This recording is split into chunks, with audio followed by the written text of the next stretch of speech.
Anong stand natin dyan mga kapatid? Unang-una sa lahat, walang aral ang simbahang Katolika na pwedeng magbisyo o walang bawal sa atin. Hinahamon ko kahit sinong MCGI. Ako hinamon ko na yung isang enabler Brother Adrian Si SLTP. Hindi yun member ng MCGI pero enabler yun ng MCGI.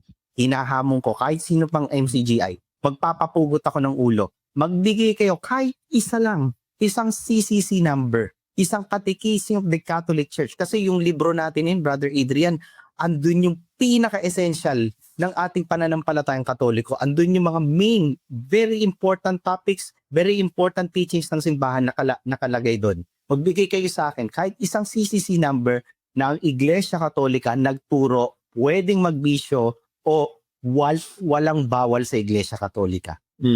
Kahit nga sa Bibliang Katoliko walang ganyan